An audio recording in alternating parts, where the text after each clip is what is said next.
Welcome to We're Gonna Run It with Joe Lisi and Terry Bowden. You're listening to We're Gonna Run It. What's your game plan? Can they run, but will they run? If you want to run the ball, you got to give it to a guy that's a running back. Gutless. We're gonna run it. We're gonna play blue collar. Enjoy it. I said it. Have a little heart and have some stones. We're gonna run it. If you want to throw an RPO, you got to run first, pass second. That's why it's not called a PRO. It's an RPO. You got to start with a running game that puts people on their heel. Take a look at my algo. His algo is used with all data from last year. You're so smart, you're stupid. We're gonna run it. And the people that believe that talking head are even stupider than what I thought. I said it. If you want to run the ball, you got to give it to a guy that's a running back. You got no shot to get back into the series. No shot.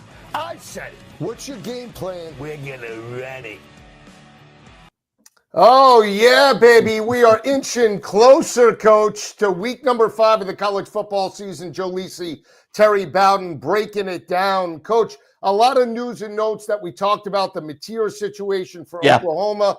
Mike Gundy, no longer the head coach, one of the longest head coaches tenured there in not just the Big 12, but all of FBS. And now we're starting to see some fluctuation in the Heisman market. At the start of last week, it was Carson Beck, had a pedestrian performance, but still got the win over Florida.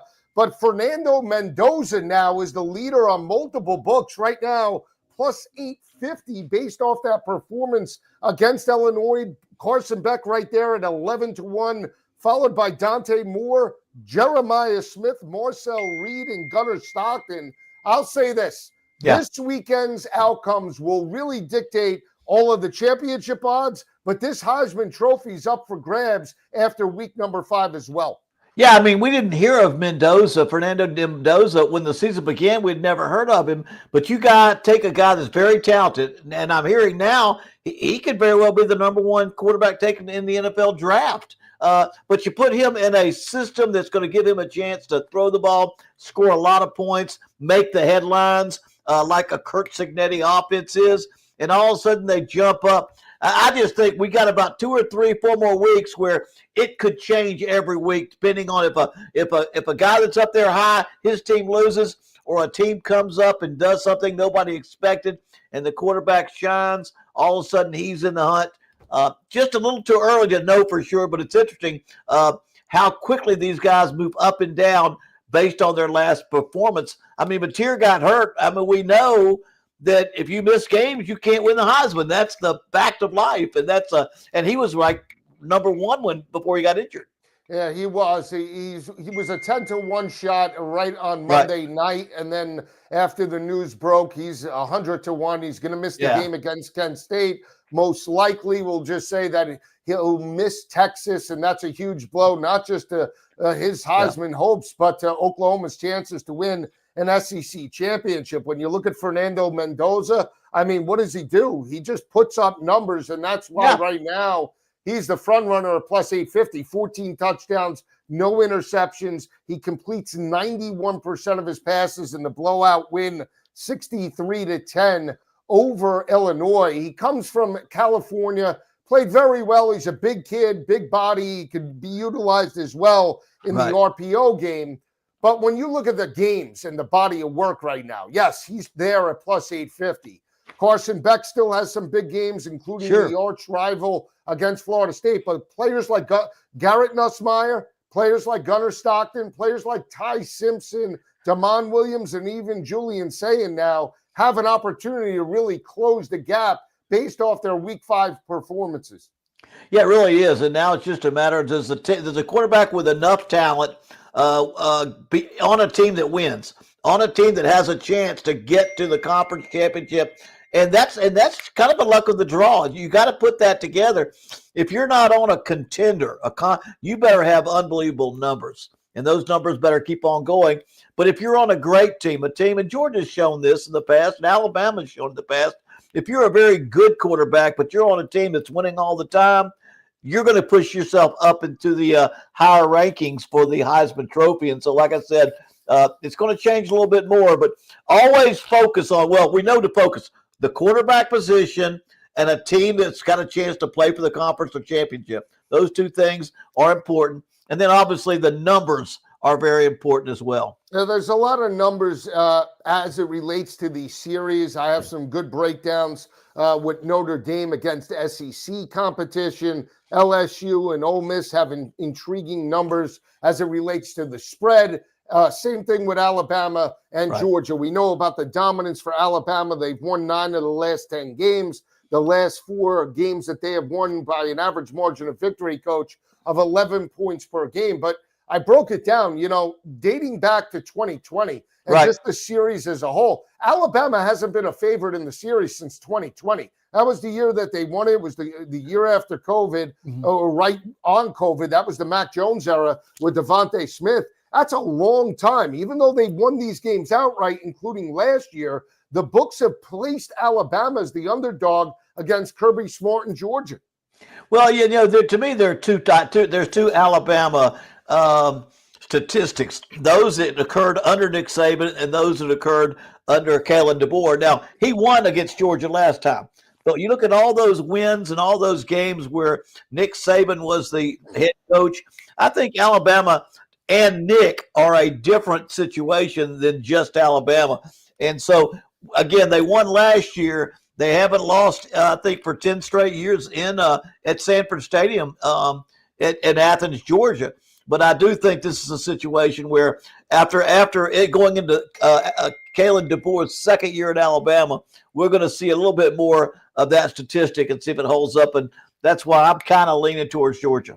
I like Georgia, and I told you, it's an identity now for this offense. We talked about the dominance dating back to 2016, where every time Georgia rushes for over 200 yards, they basically win ball games. They're 51-0 against FCS and FBS competition every time they pound the rock for over 200. Coach, against FBS opponents since 2016, when they rush for over 200, their average margin of victory is 39.7 points per game. We're not talking like, teams like Chattanooga. I took those out of the equation. It's just dominance by Georgia. Now it's going to be difficult going up against the front seven of Alabama. Hopefully, if you're a Bama fan, this defense steps up and doesn't perform the way they did against Florida State, because Florida State had one of the worst rushing attacks in all of college football last year. They rushed for 240 in that week 1 matchup and win.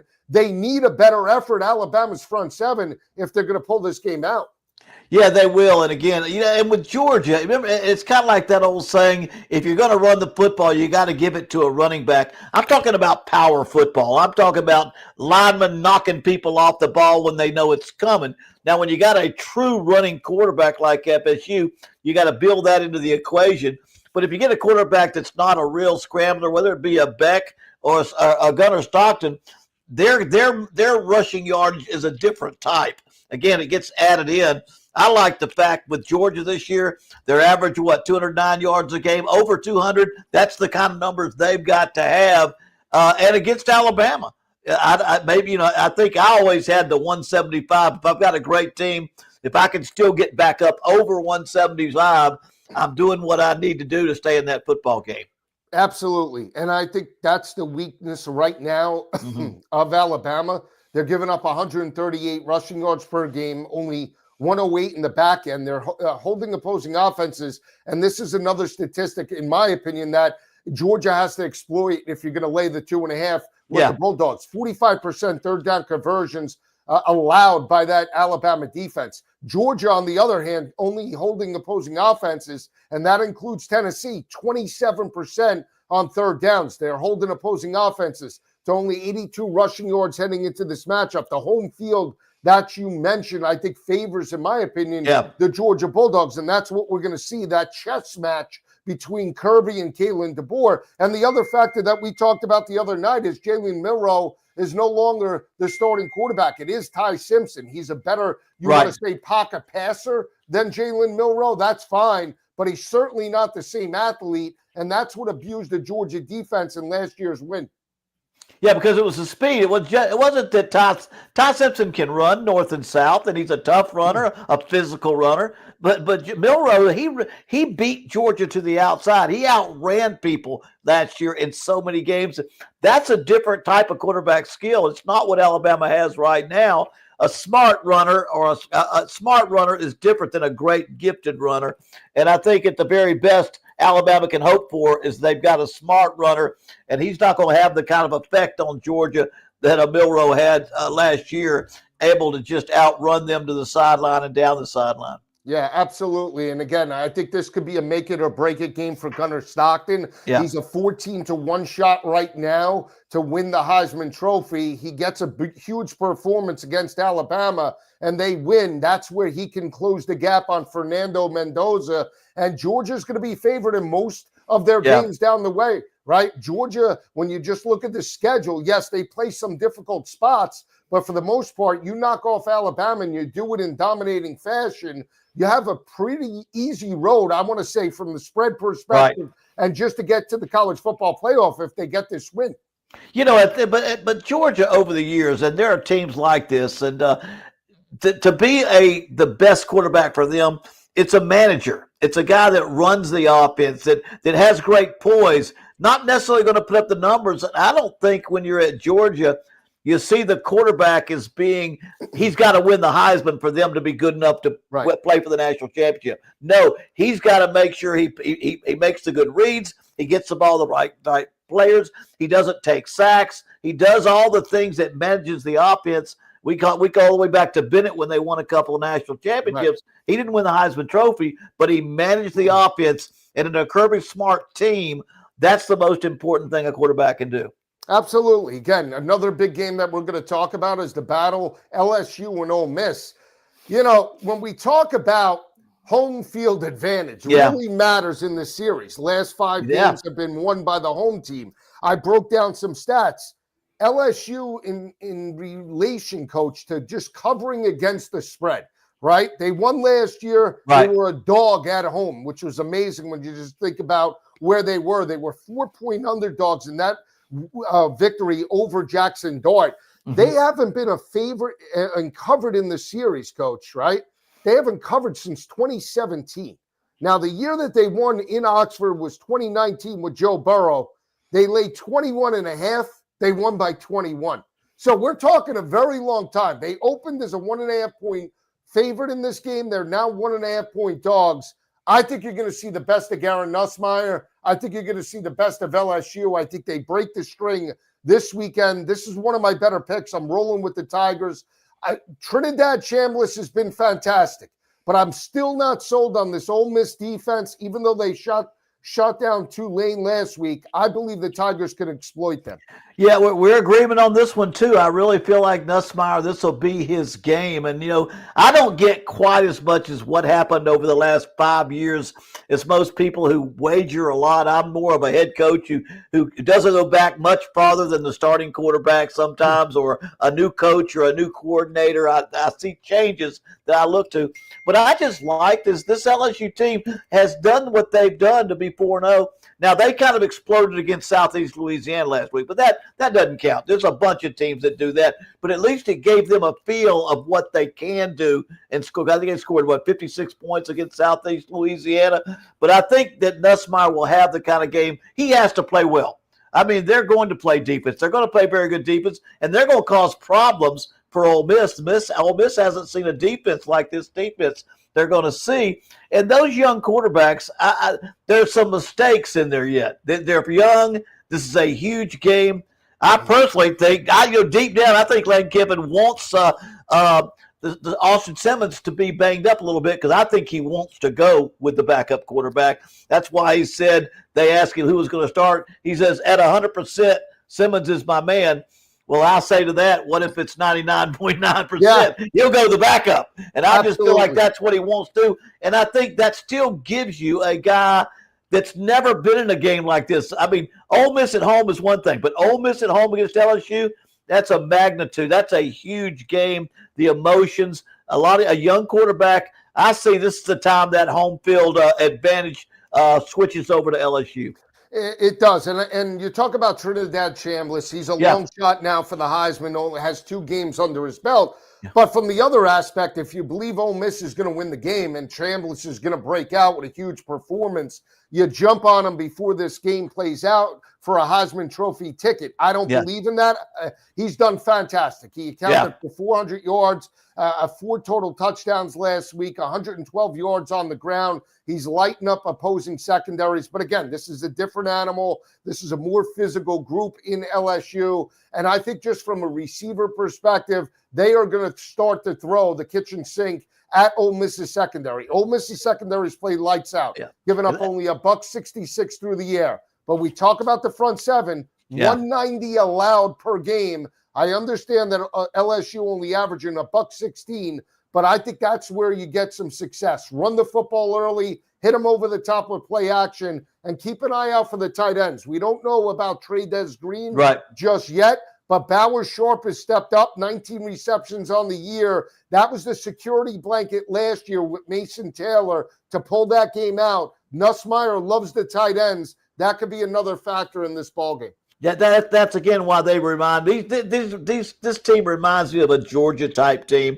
You know, when Georgia plays well, they're finding their tight ends. I love tight ends because in critical third down situations, even if they're covered, it's a big body against a tighter, smaller framework with a linebacker or something like that. And I think that is the type of team that LSU is. I want to go back to Ole Miss for 1 second.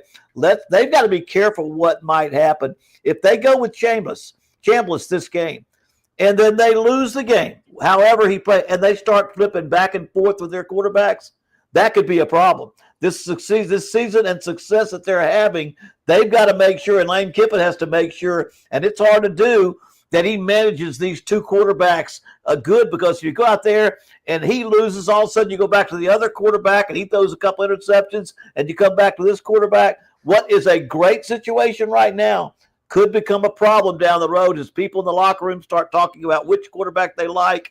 I've seen it happen. You got to be careful. Right now, I think it's going to be Chambliss, and we're going to see how he does in the atmosphere of an Ole Miss LSU game.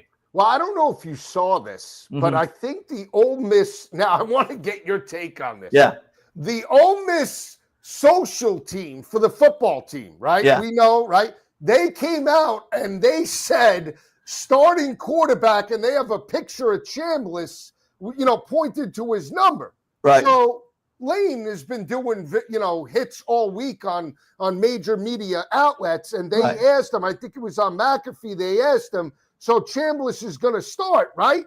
We heard it, and he's like, well, I got to tell my staff that. We didn't make a decision yet. So that's got to be – I mean, you got to fire the social, or at least put the social – make sure you got control of what's coming out of your camp. Yeah, you got to make sure you understand what's coming out of your camp. And Lane Kiffin, I'll say this. He loves social media. He knows what he's a smart guy, and he knows what he's saying every time. That's why when he said at 100%, Austin Simmons is my man. At 100%. Well, why did you say at 100%? I mean, he's my guy, but he kind of made that clear. But it is, you got to be careful because, again, and we got the daughter out there. It's almost like the spoils of war. He gets the head coach's daughter to take back to LSU. After I've seen them on social media, we're talking about Whit Weeks, linebacker for LSU. It's now on social media that he's dating Lane Kiffin's daughter. And he came out and he said, Whit is a great kid. I wish him the best. What's he going to say? I mean, it's his daughter. I mean, it's rivalry week. This is, Magnolia Bowl. What are you going to say? So it is curious. Edge will give the edge offensively to Ole Miss. And quarterback, though, I think I'll still give it to Nussmeier. And the reason why I think that, even though Trinidad Chambliss or Austin Simmons, whoever starts, is at home, Nussmeier's been in some battles. That week 1 battle against Clemson, this is a different animal. When you turn up SEC conference play, and especially when you have a top 5 opponent coming to your house, we know how much the dominance of home field. These kids haven't been in a game up until this point, and that's why I still give the edge from an experience perspective to Nussmeier over Chambliss and Simmons. The bigger the game, the better. The bigger the consequences of that game. You give me a veteran quarterback with poise and talent, I'll take that veteran quarterback and his experience over a younger talent any day. And so it's a 52.5 total in this game. Last year they went over it. that total 29-26. I was on LSU. I was on life support throughout the game, Coach. That defense got to Jackson Dart. They got a critical interception. They forced it into overtime, and somehow, some way, they pulled it out and won that ball game. I do feel they have a more dominant effort and should win this by a touchdown. But styles make fights, and that's what we'll see play out on Saturday. We'll dive more into that in just a little bit. Another SEC battle, Notre Dame all time against the SEC. And I'm gonna test your knowledge on this. All time, Notre Dame, and this goes back to the Lou Holtz days, the Devane, eons.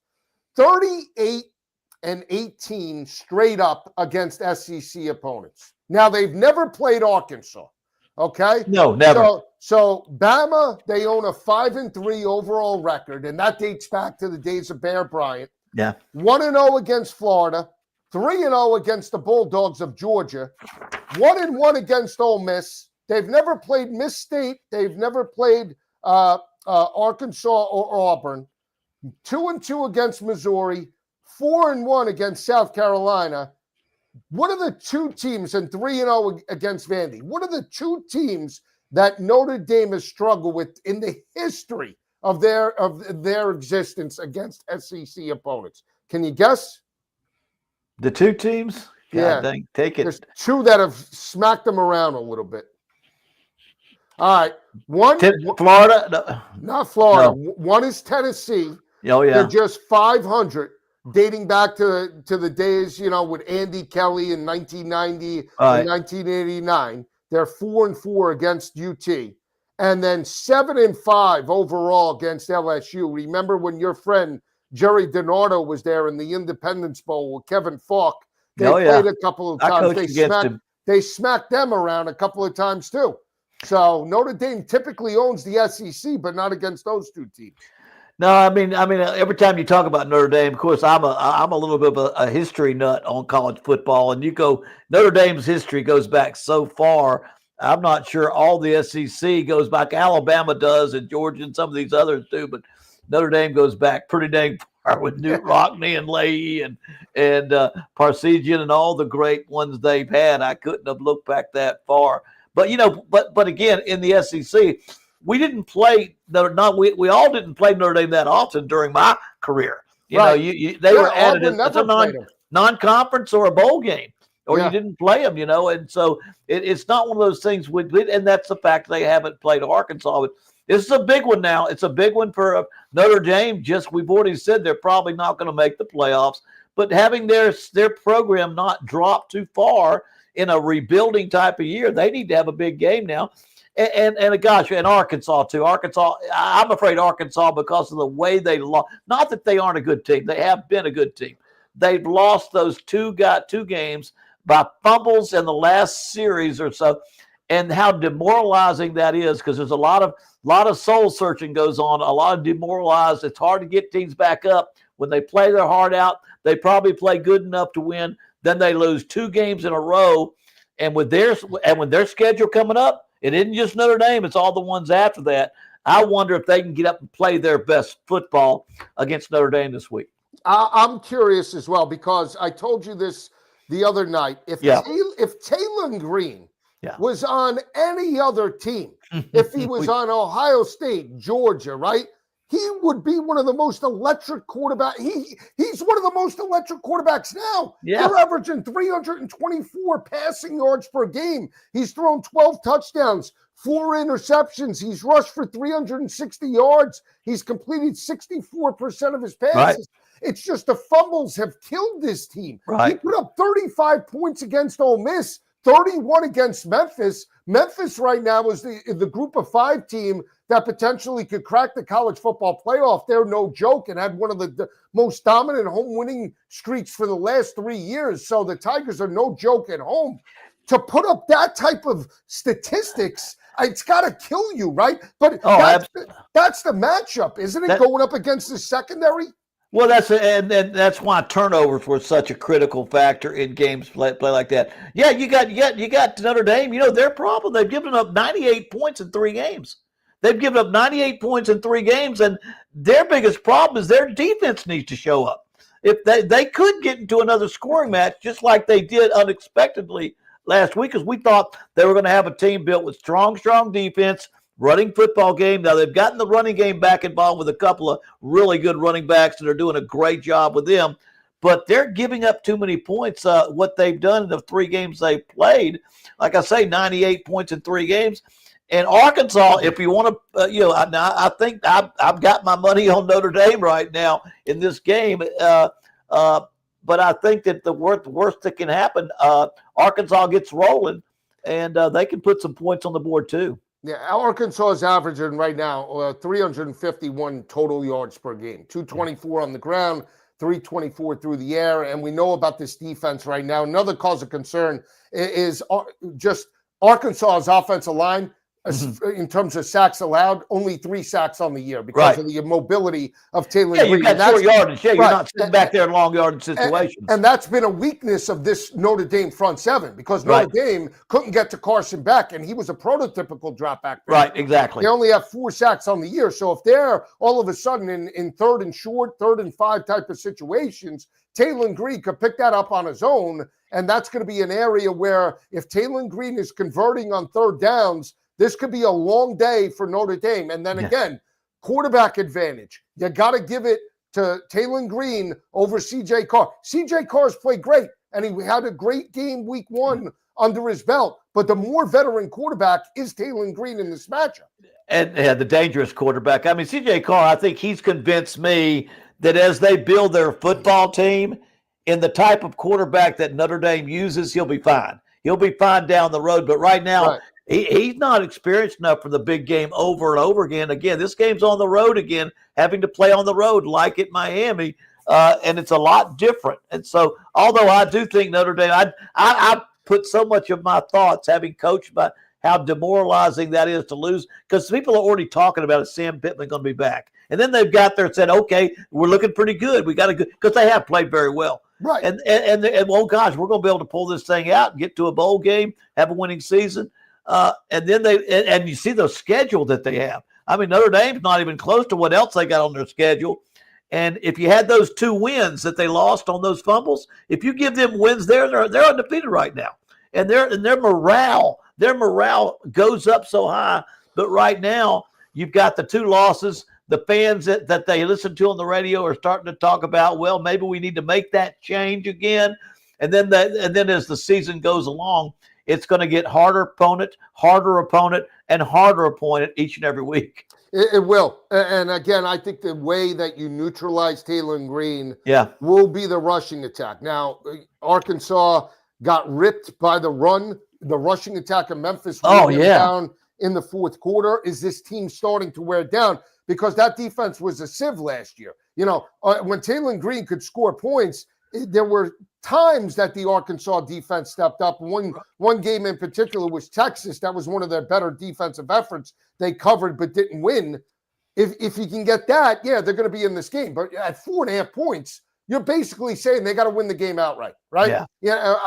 I really like Notre Dame. I favor their rushing attack here because I think that Notre Dame goes into this matchup and says, you know what, we're going to test them. We're going to see if they're up to snuff in the rushing attack, rush defense. Let's see if we can play bully ball early. If that's the case, C.J. Carr might only throw it 15 times in this game. So we'll see. But that's their best ball game too. With those 2 running backs that they've got, that is their best ball game. Power football. Slam those backs in there. You've got guys that can break big plays. They've got good size, and that's the ball game they need to play. Yeah, absolutely. So one of the friends of the show, Jeff Nadeau. I met Jeff I know Jeff since like 2017, I think. Back in the day, we spoke at the Golden Nugget, one of the best handicappers. Jeff and I have 6 degrees of separation doing the shows with DRS. But he joins us. Jeff, always a pleasure. Just give me your thoughts because I'm amped up. Coach is amped up. Week 5, to me, there is nothing better. I'm not a golf guy. I have all my sights set on college football this weekend. Well, I thank you guys for having me. Coach, it's an honor. Joe, it's an honor. Two good men here. Good to talk football with you. Yeah, I couldn't agree more. This is a great slate, too. I mean, you got a lot of really good football games. This Friday card even is really good. You got a couple of good football games there with TCU, Arizona State, Virginia. Can they finally break through under Tony Elliott and win a big game? Throw in all the game. You guys were just talking about Notre Dame, Arkansas, and even like an undervalued game like a Louisville, Pittsburgh. I mean, there are two decent football teams in the ACC. Right. Get the big matchups as well. So yeah, it's a great card. I do want to ask you because you invited me in. I was a little short on time, but the Heisman market is very intriguing because if you like teams this weekend that are dogs, teams like, let's say, Alabama and Ty Simpson, if you like Damon Williams with Washington, they have the opportunity to just catapult. And I agree with you. Fernando Mendoza should not be the front runner, but it is a hype award, right? So not a lot of people thought Illinois would get blown out. The fact that they lose by 53 points and Mendoza throws 5 touchdowns, completes basically almost every pass, he's the hot commodity. I agree that Beck should be there, but I also think Gunnar Stockton, Nussmeier, some of these other guys this weekend could get back into it with a huge performance. Yeah, I said last night on my space, I don't understand this price. I mean, Carson Beck should be the favorite. Not only has he been terrific, but he did it against very good competition in, Notre Dame and a ranked team in South Florida and a really what we thought was a good SEC team in Florida coming in to the year. Look, I'm going to point out Josh Hoover is a guy that another guy that's a dog. Absolutely. Yeah, I mean, he's thrown for 1,000 yards, QBR is top 10, only 2 interceptions. Long term, that's a team that's not going to have to play Texas Tech. That's a very open league. Throw in the fact that, his coach knows, to be on center stage, they're going to throw the football a lot, and he's going to put up a lot of big, gaudy numbers.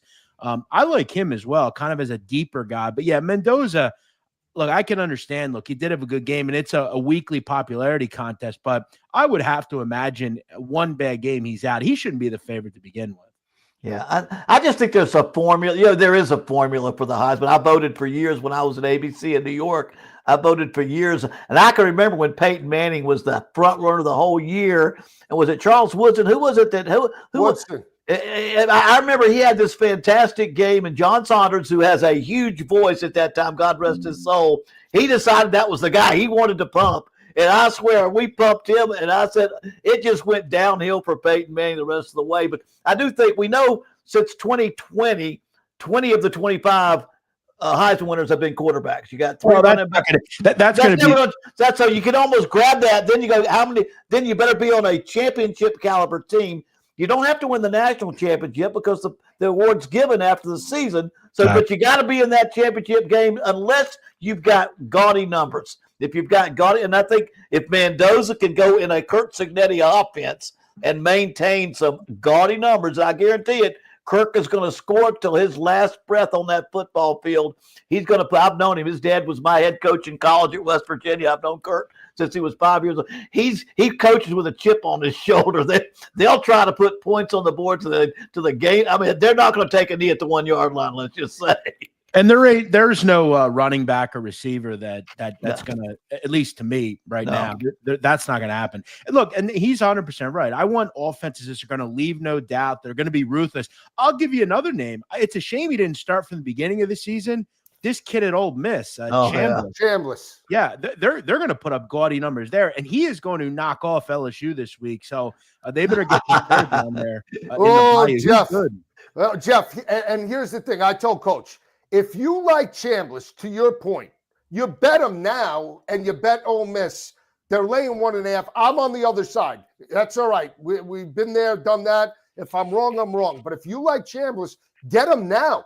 We always say that. And look at these markets. You got Nussmeier at 14-1, 15-1. You have Stockton 14-1. If you think one of these teams are going to step up and win in convincing fashion or strike the upset, then get him now. Now, Drew Aller's another guy, right? He's 25-1. We haven't heard about Drew Aller. We knew Drew Aller was one of the top quarterbacks coming in just from a pricing perspective. But after the first 3 weeks of playing nobody and he struggled, if you think he's going to break out against Oregon, you bet him now on top of betting the 3.5 and laying it with Penn State. He's 25-1.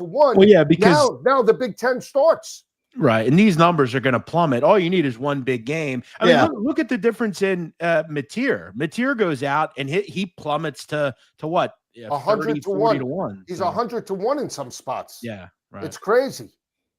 Well, you can't miss 3 games. I mean, that's just going to kill you. I mean, as you guys know, I mean, this is a week-to-week thing now. When Coach was voting and when he was, doing that, I mean, you only had 1 or 2 guys, maybe 3 that it was going to be. It was always that way. Yes. Yeah. Now there's literally a dozen guys that could win this award. I mean, how you don't go that far back where there were only 2 or 3 major games on in a day, maybe 5 total games, and you didn't see all these, and then you didn't have the video and all the highlight. We see so much of these guys. It is becoming. It made me think about this as we've been talking. Arch Manning. We hadn't heard that name for a long time. That was the only name we heard for the month of August. He was the Heisman. He was the Heisman winner for the month of August. It's like my dad used to say, the last thing I want to be is preseason national coach of the year. You want to be there at the end. Yeah. Jeff, I know you have 4 games. So I'm going to go the one that I'm looking at, and I want to hear your take on, because I love the late night games, right? You love Air Force and Hawaii. Talk to me about what you're looking at that, and then I'll maybe throw a cherry on top in that game.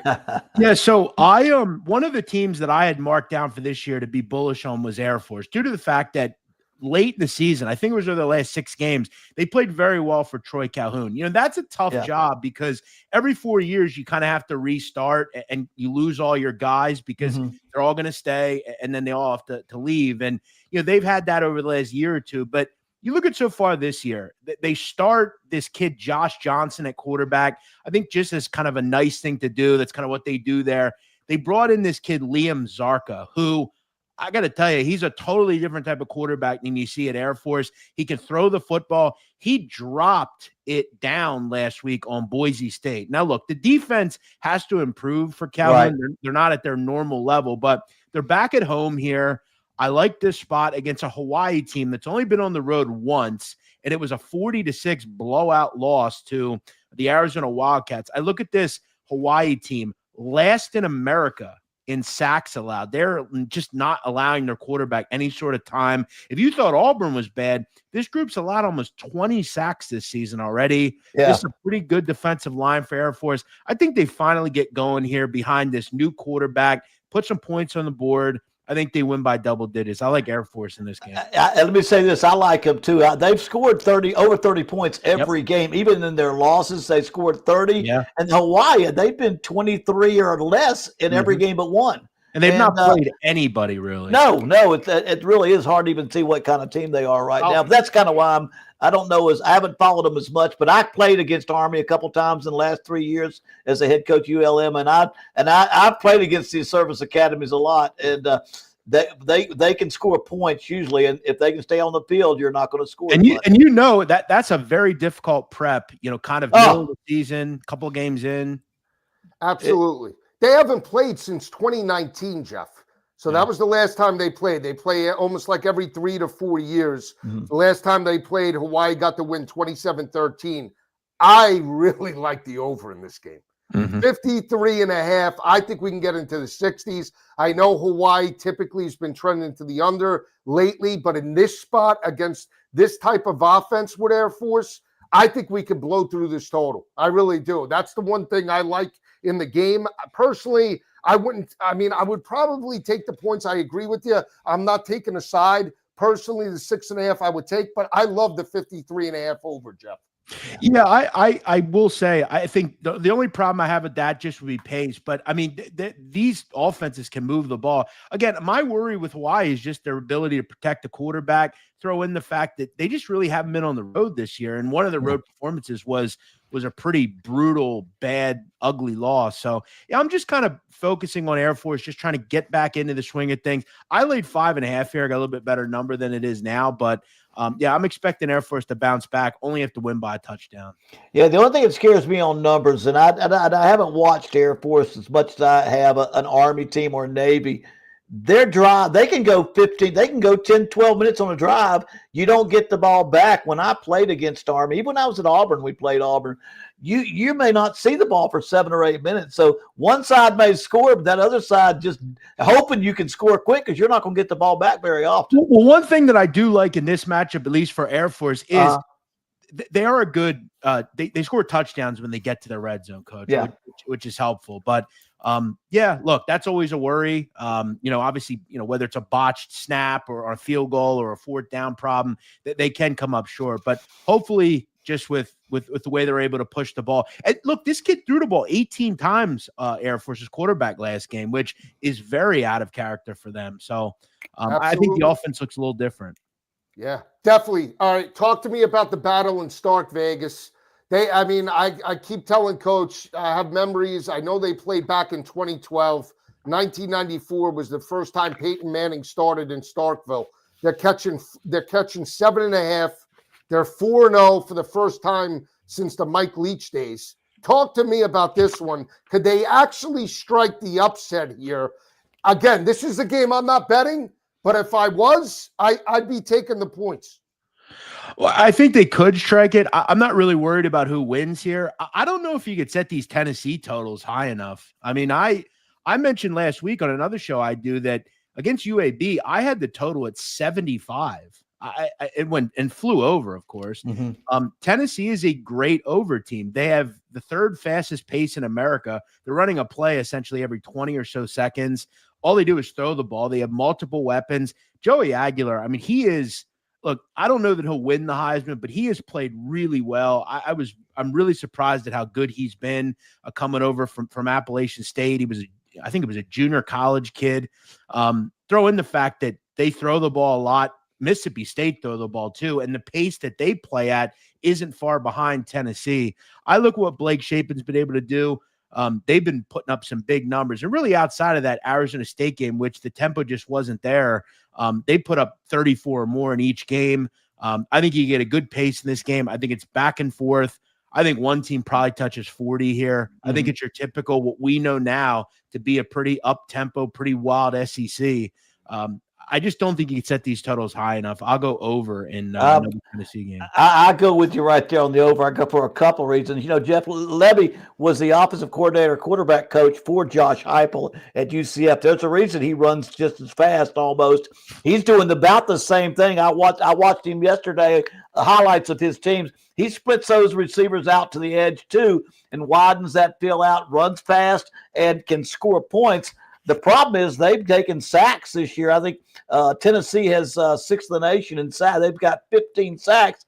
I don't know if they can protect their quarterback well enough against a team as talented as Tennessee. But I've got the over, but I got to stay with Tennessee. I just don't think Mississippi State is going to be able to stay with that. Because we got about a 7.5 on the game right now. 7.5.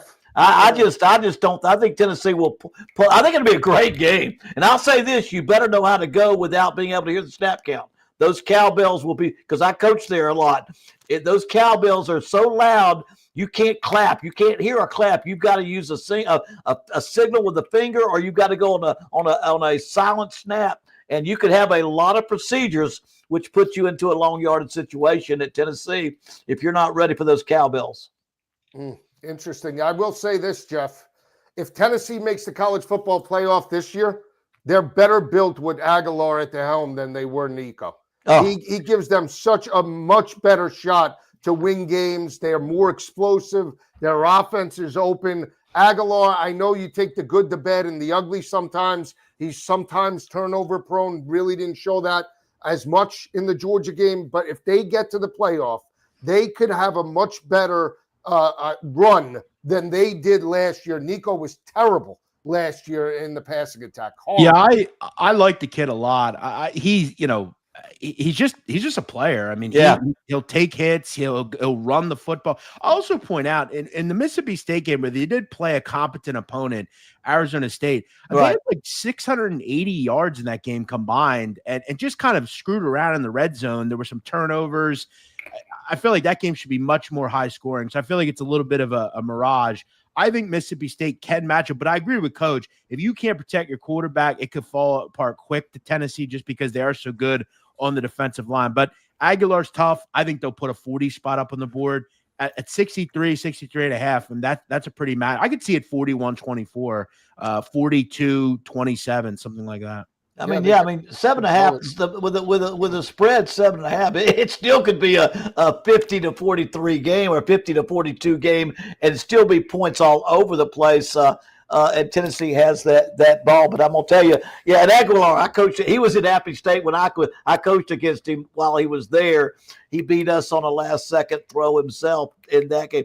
Nico was not accurate. I studied that team so much because I studied teams and to see if I could do what they're doing. And I said, you know what? He's not accurate on short throws, and he overthrows long throws. That was a whole problem with their football team while he was there. Aguilar is great at hitting the intermediate routes and not overthrowing the deep ball. And you get touchdowns when you do that. But anyway, I still think we've got a great game. I think Mississippi State under Levy, their coach, is going to be they're going to have a resurgence of a football team. You'll see them getting back on the win column, getting to a bowl maybe. It's going to be right down the middle this year as he builds his football team toward that system. Let me ask you something, Joe and Coach. I'm curious. I mean, I know this isn't necessarily a pro show, but is he a pro quarterback to you, Joey Aguilar? I mean, he's 6'3". I mean, he's not. He looks smaller than that on the field. Yeah, he does. But I mean, you've seen him play. You coach against him. Yes. I mean, I don't think we're putting him in the first couple of rounds, but I would take him 4th, 5th, 6th, 7th. I mean, put it this way: I think he's better than Will Levis. We got a bad mic, Joe. Yeah, we popped something out. Sound like a robot. Hang on. How about now? Better? No, still got it a little bit. How about now? We clear? Still bad. You might have to come out and come back in. Hang on.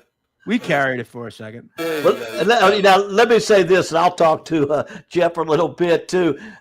When we played Appy State, and of course I'm on the field watching him throw, so I see he looks more like 6'2" or 6'1.5", 6'2" than 6'3", but he was incredibly accurate. And the one thing that I know Mike Leach and I always talked about it. The most important things, and you think of Joe Montana, you think of Bray, is poise under pressure, but accuracy and decision making. It's not 6'5" all the time. It's are you accurate and you have great decision making, and then you throw in that Joe Montana poise under pressure or that Brady poise under pressure. That's what I sensed out of this kid. And I think when you look at those characteristics, and half the guys that are doing so well in the NFL are not the super gazelle-looking guys. They're the guys that can manage a football team, have great football IQ, and can make everybody else look good. And when I watch him play, I see some of those things. I mean, he was really good in that Georgia game. Yes. He has just that. He has that mentality, it seems like. Seems like a good kid as well. Yeah. I'm curious to see where he moves. I mean, judging by the season he has, but he's done some great things so far. Absolutely. Am I better now? You're good now. Yeah, you're perfect now. I will. I said I wouldn't take him in the first 3 or 4 rounds, Jeff, but I would take him the 5th to the 7th round. Put it this way: if Will Levis can make the league, I think definitely Joey Aguilar could definitely play and definitely be a backup for some of these teams. I mean, Joe Milton made the league, for God's sake. Exactly. Yeah, right. Exactly. And then you talk about the ability to just understand the moment. He's poised. He went up against Georgia. He's making big throws. He's standing in the pocket. If he has a bad play, he bounces back. That's what I'd rather see out of a quarterback as opposed to the physical attributes, but can't handle the moment. Exactly. And I'll say this. I'm not so sure right now, and it has nothing to do with the record. I don't know if Cade Klubnik is a guy. Coach, you tell me, based off of, he compiled stats last week, but I've now seen him in big moments where it seems like the stage is too big. Yeah, he hasn't risen to the occasion. Now, of course, I worked with Dabo a couple of years, about 3 or 4 years ago, as his analyst. Dabo has a great way of convincing his players and his fans how good they are, so they believe in themselves and they play above their talent level. I'm not so sure I bought into that too, that they are as talented as a team and he's as talented as a quarterback. Now, I've seen him do some really good things, but I don't see that something special. That whatever that a great quarterback has, it's inside. I just don't see that yet out of him when he talks about being a first round. I could be wrong, being a top first round draft pick, and maybe we'll see as he gets down the road a little difference. I know he put up some really good numbers late last year, but I have not seen anything that would suggest he's a first rounder right now or one of the top 3 or 4 quarterbacks taken. Yeah, absolutely. We'll see. Jeff, you have Navy Rice on the card this week, right? Could Blake Horvath do it again, or are you taking the Owls? Something tells me, I don't know. We didn't speak, but I think you're going to the Owls in this game. Well, I hate to be this kind of guy, but I'm going to take the under. You don't see a lot of games in the 40s much in college anymore, but this is military school 101. And I know it's not 2 military schools, but the Naval Academy, do have a quality offense. Horvath's terrific. I really like this team. But we know they like to run the football. The only strength Rice has on defense is stopping the run. They're actually quite good. Yeah. Navy plays bottom 3 tempo in America. They're an ungodly slow team. Rice is right there as well. They're both taking 30 seconds between every play. This is actually a really good Navy run defense. Look, the teams that can throw the football will shred Navy. We saw that against even the UAB, who was able to move the ball. With the tempo, with the just very little throwing the football. This game last year, Joe, you know how good Navy's offense was. It was 24-10, real mucky type of game. Right. Yeah. I think it's a similar type of a matchup here.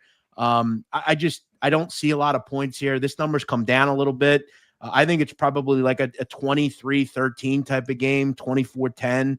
I'm going to go under. I think it's a boring one, an ugly one. It's great. It's a good look. And the fact that Navy, when they convert on third down, they drain clock. And that's what you want to see. Yeah. One of the best third down offenses in their top third. It would typically, if Navy's converting anywhere from 47 to 52% on third down conversions, they're successful and they sustain drives. They're grinding games out, and that's what you want to see. You look at all the better teams in college football, they're converting and winning on third downs and getting off the field in terms of third down defense. So that's exactly what you want to see. The one game I haven't decided, because I do like the Georgia-Alabama game, Jeff.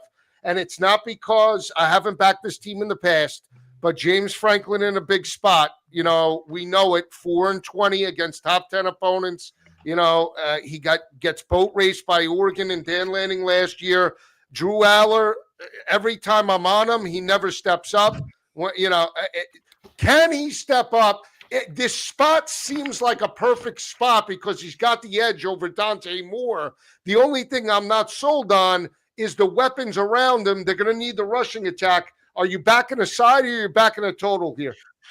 Yeah, I'm going to back Penn State. And I think for a few reasons. Look, I know Franklin, Aller, I get it. They don't win the big game, mostly Franklin, 4-20, as you said. But I look at what we've seen for the first couple of weeks with Penn State. It's abundantly clear they've not shown anything on tape because they knew they were going to beat the Little Sisters of the Poor they were playing. They were playing Nova and all Connecticut School of the Blind and the Rye and all these. Nobody. Teams.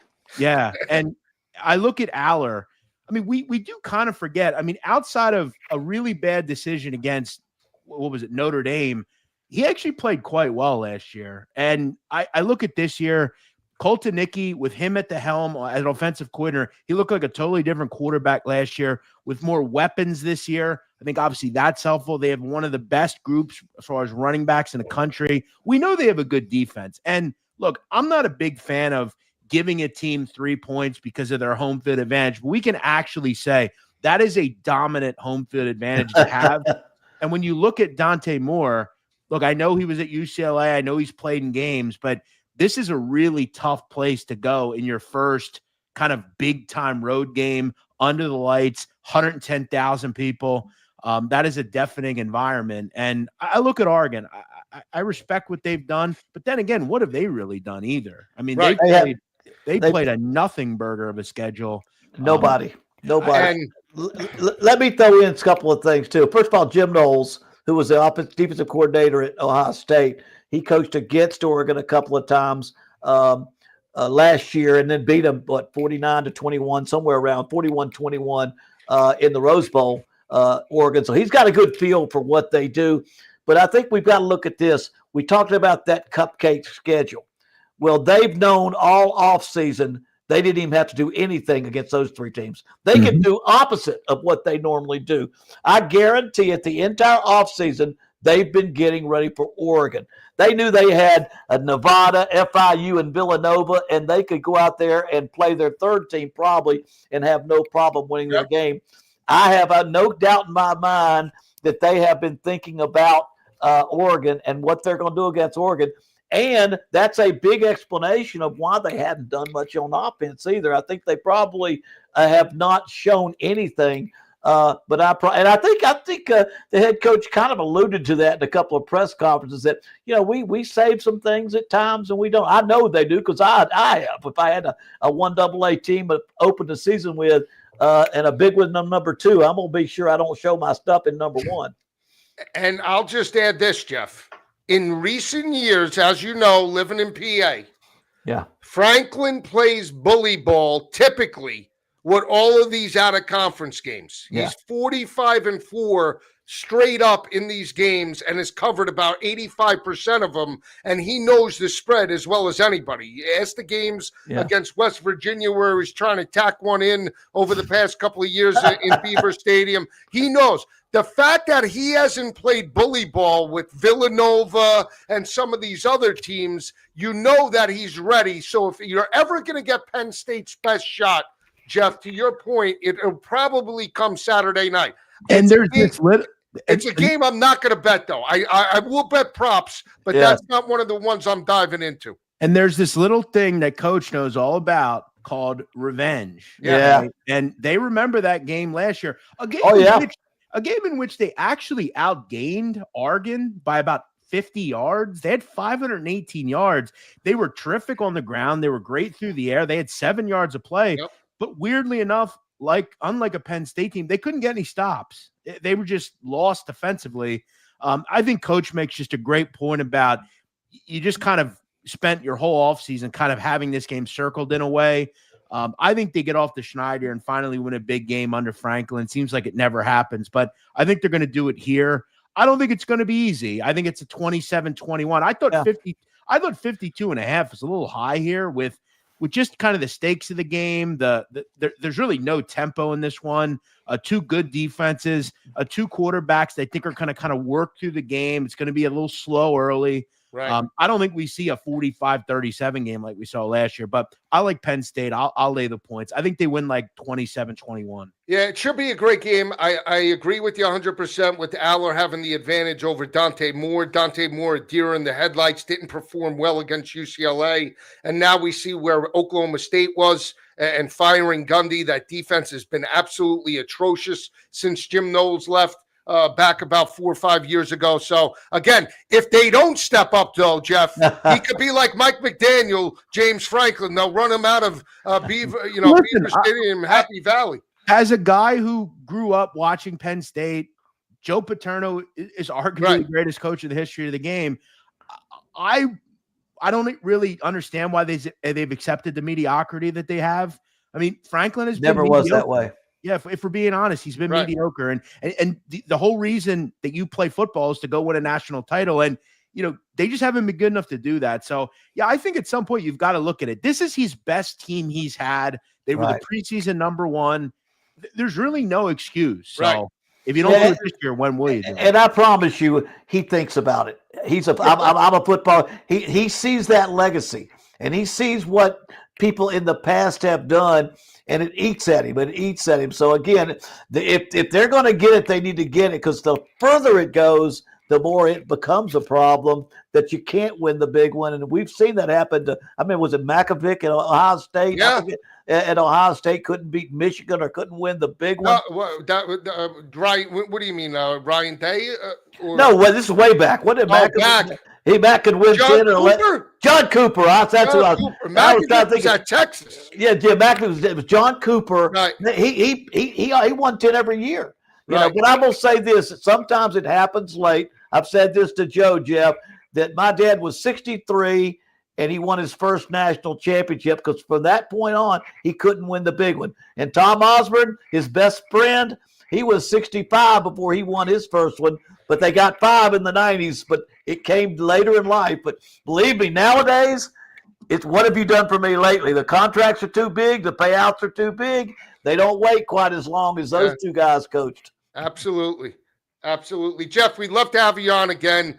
Great stuff. I hope you hit every bet. We're not against each other, at least on the 4 that we picked. I know we are on some other games, but hey, styles make fights, and we'll talk about it. We'd love to have you on again. I would love that. I want to end it with this. Your father, Coach, I remember there was a quote one time he had about Charlie Ward that he was so fast he could steal the hubcaps off a moving car. You got to be careful with Florida. The criminals, you got to be careful because Steve Spurrier would make a joke out of that. But you're right. He made that. He loved the quip, so that was one of his favorites. Yeah, he was. I mean, what a legend. You guys are all legends. It's great to share the screen with you guys. Thank you for having me on. I appreciate it. Before you go, let me end you with one Bobby Bowden. He's playing Lou Holtz. When he was at West Virginia, and Lou Holtz was at William and Mary, and he beat him like 49-3. His post-game comments was, "You got to get a few more Williams and not quite so many Marys." Yeah, I've heard that one too. That's a great one. Awesome stuff. Awesome stuff. Thanks, Jeff. guys. All right. Great stuff from Jeff. I know him a long time. He brings great insight. He loves the group of 5. He gives us some insight on the Naval Academy. And I love it. Yeah, great stuff. An intriguing game. I don't know if you and I talked about it on this show, Coach, but that San Diego State win, that was a game I actually picked last week with the road record of Justin Wilcox. Entering that game, Cal was 3-0. They were 12.5-point favorites to start. They bet it up to 14.5. Justin Wilcox over the last 3 years as a head coach, 6-13 on the road or on a neutral field site. They lost the game 30-0. That's right. To San Diego State. It's incredible sometimes how that just hangs with you as a coach. Yeah. Right. It's just well, as a head coach, how do you break that? Are you aware of that? If I didn't tell you, hey, coach, our road record for the last 4 years is 2-20. Would you be cognizant of that? Is the team cognizant of that all the time? I think a coach is. I wouldn't let my team hear about it because that stuff really does. In fact, it gets out a lot more now than through most of my career. There wasn't as much social media. People weren't as knowledgeable about all the statistics and analytics that were available now. But I was aware and I've said this about coordinators. I haven't beat that guy. That guy's been at 2 different schools and I can't beat him. I don't know what's wrong. I can't beat that guy. And it would bug the heck out of me. But that's the same thing. If you go a certain amount of time and you can't beat a team and you say, God, there's just something wrong here. Is there just a bad luck situation? Right. But fortunately, eventually most everybody I played, I got me at least a couple of games. I didn't lose. I got everybody a little bit while I was coaching. That's it. That's awesome. And that's the dominance of Nick Saban for years, right? Against former assistants when he was against Kiffin, and obviously Kirby got him a couple of years. He got them that one in the national championship. But that was always the stigma about Nick Saban having that dominance over certain, coaches and his former assistants knowing those type of tendencies. Let's rip through some of the other games. We talked about it with Jeff. Penn State and Oregon, I do agree with them. Aller has the edge. Now, Aller has to step up. What I will say is, no doubt, he did, in the college football semifinal playoff loss, didn't throw it, complete a pass to a wideout or a wide receiver. It was Tyler Warren. It was Singleton and Allen coming out of the backfield. Yeah. He's going to need to step up because Dan Lanning, even though they won that game last year, Lanning is a great game planner. I know they lost to Ohio State, but if we're talking head coaches in a big spot, money-wise, I think I would rather be on Lanning than I would James Franklin, even though he might have the better talent. I think Oregon will have to run the football. Can they do it is going to be the main question. Yeah. I'm not so sure. We'll see how this game plays out. That's why I want to take like an in-game approach from this. But let's take a look at the other Big Ten game. And the reason why I say that is I'm starting to buy in more and more to the Washington Huskies. And I know, and we're just talking where the line is right now. Right. This line on Sunday was 13.5 when it opened up. It's already down to 8.5 points in favor of Ohio State. We know they dominated Texas. That defense by Matt Patricia was lights out. They haven't been tested in blowout wins against out-of-conference opponents. They are going to be tested by a dual-threat quarterback in Damon Williams. Right. And I believe in Jed Fish enough that I think that this team could be within the number on Saturday night. And again, you're talking about an explosive offense and weapons and going across country, a first road game. This has got to be a lot of pressure on Julian Sayin in this matchup. No, I think there's no doubt about it. I think they're the quarterback, a young quarterback like that is going to have pressure. But on the other hand, Ohio State has maybe the best defense in the country, most talented defense in the country, and you're going to have a hard time scoring. And Washington's going to go after them now. That's been a pretty dynamic offense. But I believe for them to win this game, they've got to hit a couple of explosive plays. They've got to hit a couple of explosive plays that lead to touchdowns to get them past that little bit of edge that Ohio State has in talent. Because that's the one thing when we've talked a lot about Ohio State overall, but we haven't talked a lot about Washington. And all of a sudden they're 3-0 and they're putting points on the board and they've got a quarterback dual threat and they've won games. It's not like they don't know how to win in Washington. So I think it's going to be a great game. I do think at the end of the day, Ohio State's going to have more talent. They've got running backs, they've got outstanding receivers, but mostly it's their defense against the offense at Washington, a more talented defense at Ohio State, and it'll be enough for Ohio State to walk out of there with a win.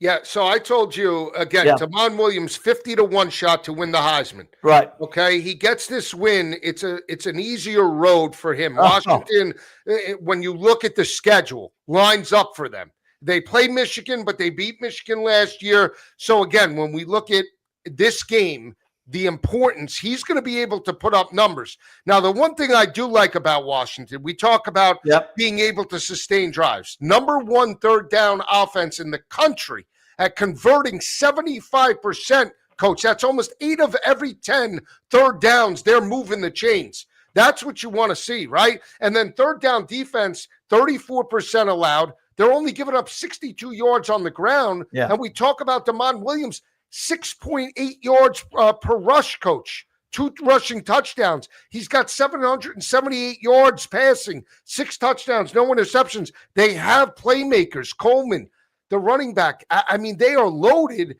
They're maybe not as talented 5-star like Ohio State, but in Seattle, I think they could be live. Again, if they score first, this could be a long day for Ohio State. I like the points, but I think we get over this 51.5 total on Saturday night. If they can hit some explosive, I can go back. You've got to get explosive plays. You've got to get some big plays built in to your game because, again, I go back to the bigger the game, the more important the defense, and that's something Ohio State has. Now, their offense is good, too. They've got playmakers on their side of the ball as well. But if Washington were to win this game, it might change the Heisman hopes of that quarterback. And it would be a biggie because, again, I think it's one of those games where even at myself, I just don't see Washington beating that much talent on the other side of the ball. It would surely shake things up if they did. So let me give you the schedule. After Ohio State, they face off against Maryland, who's undefeated, went into Camp Randall and smacked around Luke Fickell and the Badgers this past Saturday as a 10-point underdog. They face Rutgers, but it's at home. They face Rutgers on October 10th. So I'm just looking at the rest of the schedule here. They beat up on Wash State. Michigan, that's on the road. Illinois, not easy. Wisconsin, we don't even know where Luke Fickell and the Badgers are going to be. But if Danny O'Neil starts, they'll be lucky to score 13 points because he's absolutely atrocious.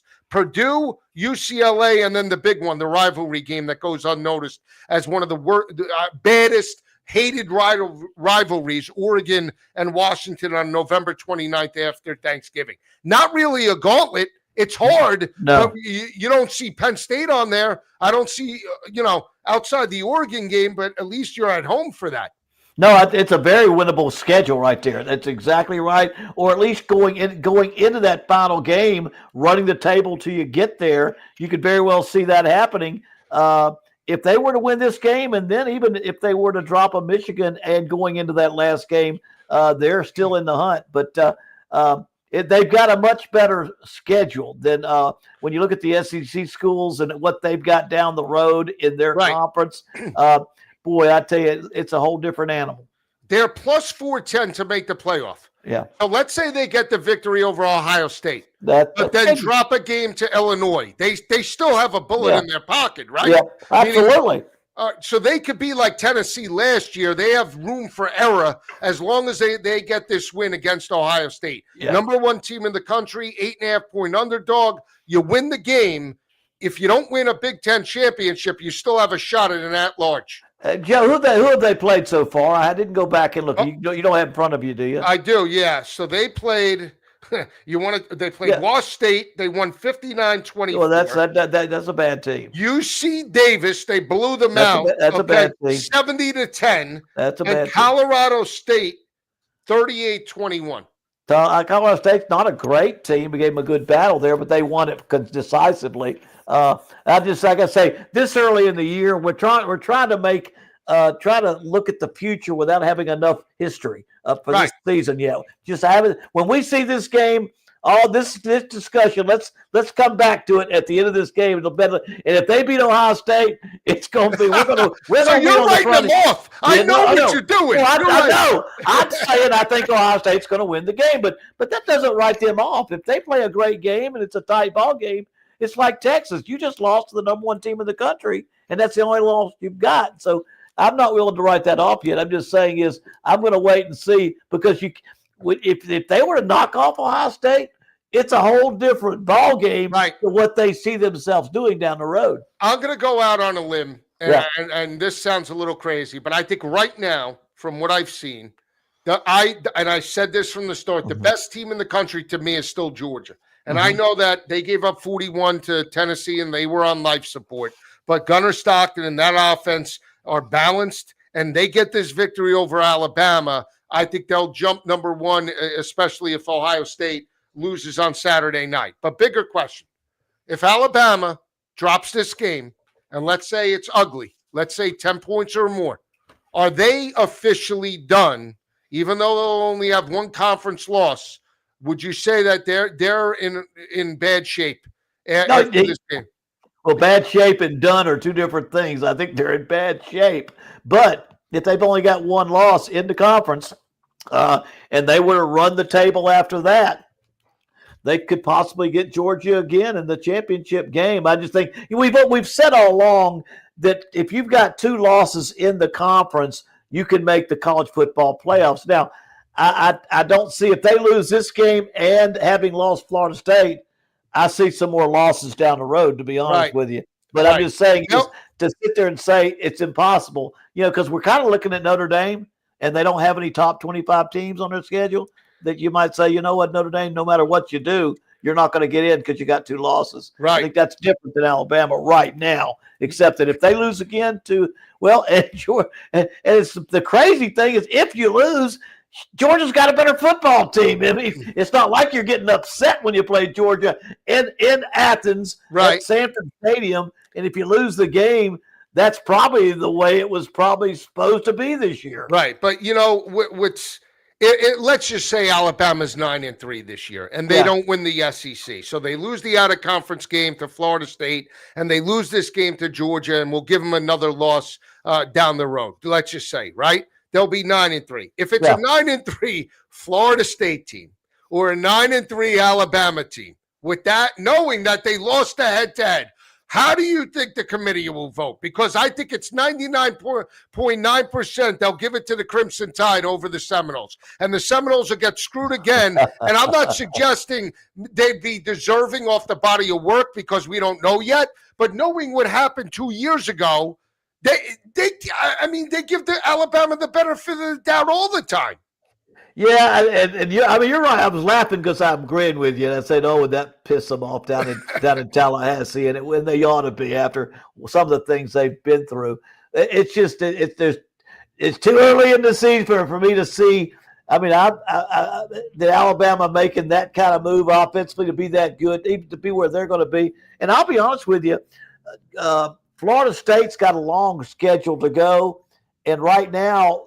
They're going to be a lot of defensive coordinators that are scheming up for Malzahn's offense. Yeah. There are a lot of people that are scheming up right now, and you got to remember Gus Malzahn at UCF lost 8 out of 9 at the end of last year when he got fired, and I want to say Auburn kind of went the same way as defensive coordinators began to understand his system and how to defend it.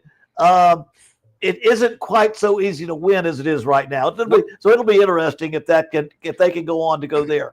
What I can't imagine is how Gus Malzahn had KJ Jefferson from Arkansas, 6'3", 245. The kid was a beast. And how in Gus Malzahn's offense, he was like Cam Newton 2.0. He coached him down last year. I don't know how that happened, Coach, but he lost his starting job back in Orlando last year. Amazing. KJ Jefferson, he single-handedly 2 years ago as a 20.5-point dog almost knocked off Nick Saban in Tuscaloosa. They covered that line. He goes to Gus Malzahn, and all of a sudden he looked like a high school quarterback. It's amazing. Hopefully Castellano steps up. I saw the interview last night. He's very confident. Yeah. So they have that game looming against Miami. We'll talk about it in a couple of weeks. And this Virginia game will be a good indicator. Virginia's not in the they play good. It's the best football team that Tony has